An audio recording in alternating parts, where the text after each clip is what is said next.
What if I told you that the man who woke up this morning isn't actually you, but a ghost living in the wreckage of who you used to be before she decided to break the rules? You remember that guy? He was a man who believed in happily ever after. He was a man who thought that if he worked hard, stayed loyal, and gave her the world, he would be safe. But then the phone screen lit up at 2 a.m., or the late night at the office turned out to be a hotel room with a stranger, and in one single heartbeat, that innocent man was executed. You are witnessing the total internal liquidation. You're the victim of psychological arson. She didn't just have an affair, she burned down the foundation of your reality. You're witnessing a psychological reset, where your kindness is now viewed as a weakness, and your memories feel like a series of well-crafted lies. You're the victim of the character kill shot. You think you can just get over it, but behavioral observations show that when a woman betrays a man's core trust, she doesn't just leave him, she destroys his ability to ever see the world through the same lens of hope again. Today we are walking through the ashes of the man you used to be to understand why the pain you feel isn't just sadness, it's the mourning of your murdered innocence. If you don't watch this until the final second, you're choosing to live as a shadow of a man who no longer exists, instead of learning how to rise from the dirt. The most terrifying thing about her cheating isn't that she found someone else, it's that she killed the only version of you that was capable of trusting anyone, leaving you with a heart that feels more like a fortress than a home. Men, this channel is more than content. It's a brotherhood that exists for those who refuse to be controlled, distracted, or broken. My ex told me men today are too weak, too distracted, and too controlled to ever unite. I didn't argue. I decided to prove her wrong. Every man who subscribes is proof that discipline, self-respect, and strength still exist. If you stand for truth, self-control, and knowing your value as a real man, if you're here to sharpen your mindset and live with standards, subscribe and stay. Like this video and make your presence known in the comments. Let's see who's serious and is ready to prove doubters wrong, because after this video, you'll be reborn as a new man who has discovered himself and is ready to take back his manhood. Make sure to subscribe and stay ahead, because we're just getting started. We have to look at the anatomy of a shattered frame. You see, brothers, a man's frame is his operating system. It's how he makes sense of his wife, his children, and his future. When a woman cheats, she injects a virus into that system. Behavioral patterns show that the initial shock isn't just about the sex, it's about the information trauma. You realize that while she was kissing you goodnight, she was thinking about him. While you were planning the summer vacation, she was planning the next meetup. You are the victim of temporal betrayal. Your past has been stolen from you. You look at old photos and instead of seeing love, you see the long lie. You think you're just angry, but you're actually experiencing a biological system failure. Your brain is trying to reconcile the woman you loved with the woman who lied to your face. This leads us to the hypervigilance loop. You start checking every car that drives by. You start analyzing every tone in her voice. You are being neurologically tortured by a person who claimed to be your safe space. You are being psychologically dismantled by a woman who used your own protection as her cover. The most dangerous part is the secondary devaluation. Once she is cheated, she cannot see you as the king anymore. To justify her behavior, she has to make you small in her mind. Behavioral observations suggest that she will start nitpicking your clothes, your job, and your personality.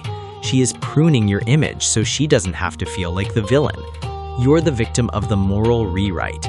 She is telling her friends a version of the story where you were cold or distant, even if you were the one doing all the heavy lifting. You are being socially liquidated before you even know there's a problem. Let's talk about a man named Samuel. Samuel was a man of high character, a high school teacher who believed in the sanctity of the home. He and his wife Monica were married for 12 years. Samuel did everything by the book. He was the nice guy. He took her on vacations, he listened to her problems, and he never missed an anniversary. But Samuel started noticing that Monica's work friends were suddenly taking up all her time. He felt it in his gut, but he was the old Samuel, the one who believed that trust is the foundation of marriage. Samuel was the loser in this story because he chose the beggar's response. When he finally found the messages, explicit, cold, and devastating, Samuel didn't pack her bags. He sat her down and asked, "What did I do wrong?" He cried. He offered to go to marriage counseling with a woman who had already spent her intimacy on another man. Samuel was the victim of the dignity drain. Monica didn't respect his forgiveness. She saw it as a green light to continue. She stayed for another 2 years, but she treated Samuel like a servant. She used his guilt and his desperation to keep him paying the mortgage while she continued her search for herself. Samuel spent his nights on the couch of the house he paid for, while Monica was out with friends. He failed because he didn't realize that when a woman destroys the man you used to be, you cannot negotiate with the person who pulled the trigger. He lost his health, his hair, and eventually his job because he was too busy trying to save a woman who was busy enjoying his destruction. He was the victim of the martyrdom trap. You have to recognize the entitlement of the cheater. When she gets caught, notice how she blames the distance or the lack of attention. You are the victim of the victim-blaming pivot. She is trying to make her choice to lie your responsibility to fix. Behavioral observations show that this is a way for her to maintain her good girl image while acting like a predator. You are being spiritually gaslit. She wants you to apologize for the fact that she chose to betray you. You are the victim of a parasitic moral system. This leads us to the death of the provider's pride. For the old you, providing was an act of love. Now, every dollar you spend feels like a tax on your betrayal. You are the victim of financial inversion. You are working to support a lifestyle for a woman who has already emotionally vacated the premises. Behavioral patterns suggest that men in this position often suffer from silent depression because they feel they are funding their own replacement. You are being physically liquidated by the stress of a shattered reality. You think you're just tired, but your body is telling you that the environment you built is now toxic to your survival. You are the victim of domestic biohazard. The man you used to be was a man of peace, but that peace was built on a foundation of sand. You have to let that man go. You have to realize that the destruction you feel isn't the end. It's the clearing of the land. If you are still looking for the old you to come back and fix the mess she made, you need to look at the clock and realize that man is out of time. He was a man built for a world that doesn't exist anymore, a world where his goodness was supposed to be a shield, but that shield has been shattered into 1,000 jagged pieces. You need to understand the concept of the evolutionary burn. The man who was nice, naive, and too trusting had to be destroyed so that the man who is aware, strategic, and untouchable could be born. You're the victim of the grief loop. You're mourning a version of yourself that wasn't strong enough to survive the cold mechanics of a calculated betrayal. You're witnessing a psychological transformation. She didn't just ruin your life, she ruined your delusions. You're the victim of the innocence tax. You paid the ultimate price to learn that loyalty is a dividend paid to a man with a strong frame, not a gift given to a man with a soft heart. Today, we are finishing the blueprint of the rebuilt king. We are looking at the final psychological shifts, the emotional hardening, the strategic detachment, and the mastery of the new frame. I'm going to show you why the man you are becoming is someone the old version of you wouldn't even have the courage to talk to. If you don't watch this until the final second, you're choosing to stay a victim of her betrayal instead of the architect of your own empire.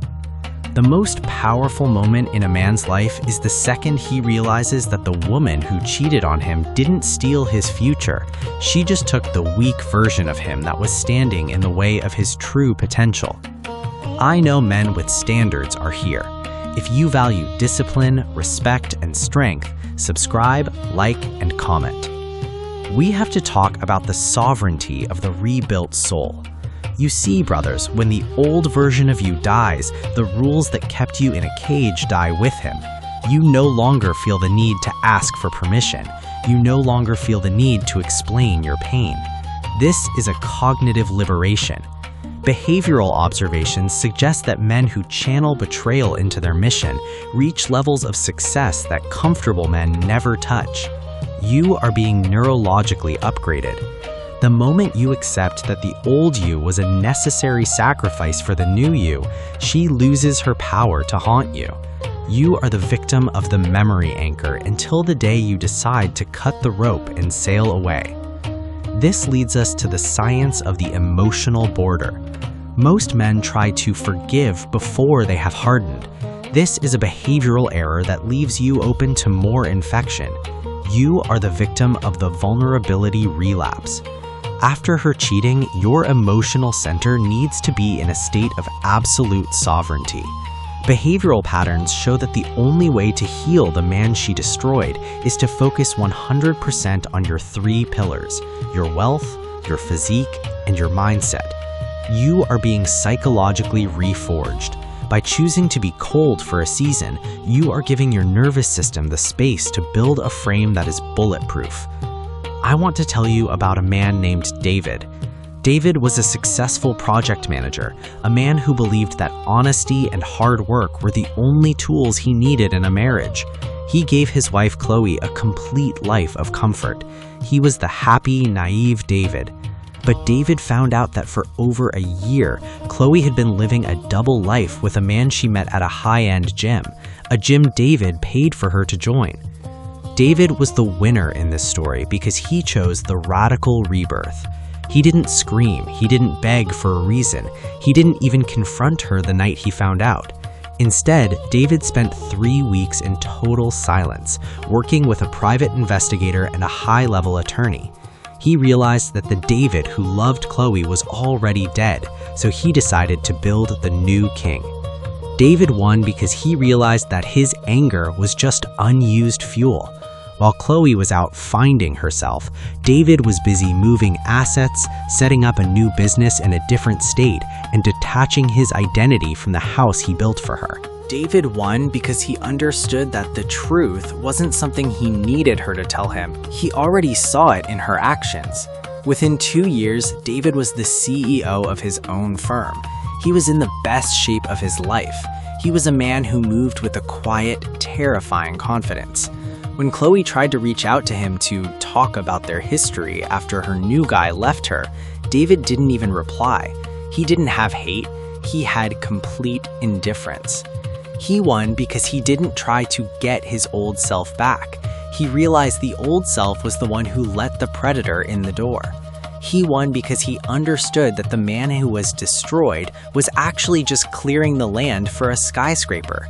He realized that a silent, powerful life is infinitely better than a loud, hollow marriage. You have to recognize the testosterone recovery of the sovereign man. This is a biological fact. When a man stops being a victim and starts being a master, his body literally changes. You are the victim of emotional stagnation as long as you are trying to find the old you. But the moment you commit to the new you, your focus returns, your drive returns. You are being biologically optimized. Her cheating wasn't a tragedy, it was the surgery required to remove the parts of you that were too soft to lead. This leads us to the resource reallocation. The man you used to be spent 80% of his energy making her happy. The man you are now spends 100% of his energy making himself great. Behavioral observations show that when a man stops subsidizing a woman's disrespect, his bank account and his mental health grow at an exponential rate. You are being economically liberated. You are no longer paying for a home that feels like a hospital. You are building a kingdom that feels like a stronghold. The winner's protocol is about the boundary of the new life. You have to look at your reflection and realize that you are the sole architect. No one gets to sit at your table who didn't help you build the chairs. You are the sovereign man. You recognize that being single and powerful is better than being coupled and weak. You are being hardened for the throne. Healing is the realization that she didn't kill you, she just killed the character you were playing so you could finally be the director. You are being reforged. You now know that trust is not a gift you give to a woman, it is a status she must maintain through consistent loyalty.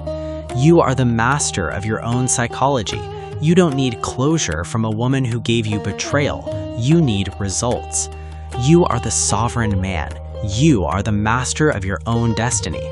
You don't look back at the ash of your old life. You look forward at the steel of your new world. You are the man who survived the fire, and you are the only one who gets to decide what happens next. So here is the smart question for the Brotherhood today. If the man you were before her cheating was so perfect and good, then why did he lack the strength to see her for who she truly was? And knowing what you know now, would you really trade the power you have today to go back to being that happy man who was living a lie? I want to hear from the men who died and came back different. How did it feel the day you realized you didn't miss her, you just missed the idea of her, and that you like the new you much better? For the brothers who are still crying for the old you, be honest. What are you actually afraid of if you let that man go? Is it the work it takes to build a new one, or the fear of actually being free? Drop your story in the comments. Your words might be the system restart the brother next to you needs to finally stand up and start his own empire. This channel is for men who are done blaming themselves for other people's choices. If that's you, don't leave as a spectator. Subscribe and stay ahead, because we're just getting started. Support the message, speak in the comments, and stand with the men who choose clarity over confusion. I'll see you in the next one. Stay sharp, stay cold, stay in your power.